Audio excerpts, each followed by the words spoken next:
Excited kayo kumain ng apple? Yes! Bakit? Masustansya. Masustansya. Masustansya yung apple? Ako. Yes! Sino yung sabing masustansya ang apple? Ako!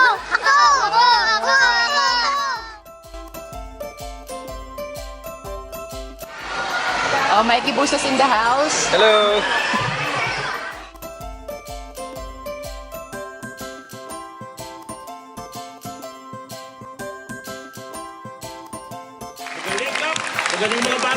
Ang third anniversary ng The Apple Drive Project. So, yung ginagawa natin ngayon ay Apple Drive kung saan ginagawa ngayon mismo rin ngayong araw sa tatlong bansa sa Africa na ginagawang Apple Drive ngayon sa Uganda, sa Nigeria at sa Ghana.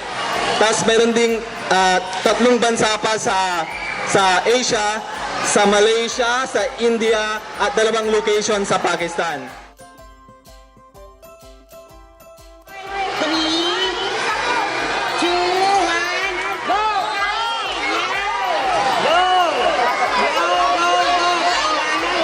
Hey, ako nga pala si SpongeBob. Ay, ta!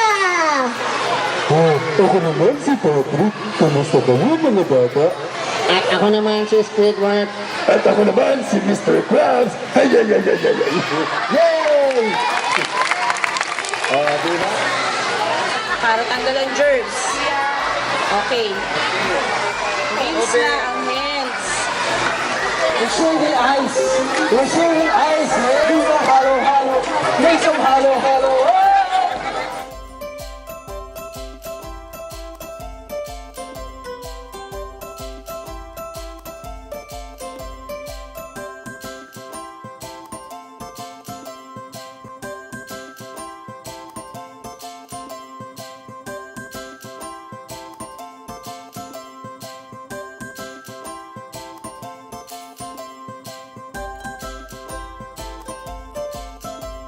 Yeah, sobrang saya ng pakiramdam kasi natapos na rin yung 3rd year anniversary ng The Apple Drive Project. Yun, sobrang blessed ako na maraming mga mababait na tao sa paligid since nag-start ng Apple Drive Project. So, sobrang laking pasalamat ko dahil meron akong mga mababait na kaibigan, kamag-anak at kung mga sino-sinong tao lang na sumusuporta at tumatangkilik sa Apple Drive Project.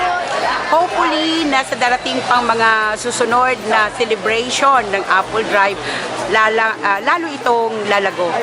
Muli, para kay Kuya RJ Garcia, congratulations and more power. Congratulations, it's a fantastic advocacy. All of you guys out there, come on board, visit the website and help out. Sana dumami pa ang mga taong kagaya ni RJ para at least sa buong Pilipinas, if only one person can do a good thing, then the whole Philippines will be a better country and a better nation. Anong sasabihin mo kay Kuya RD?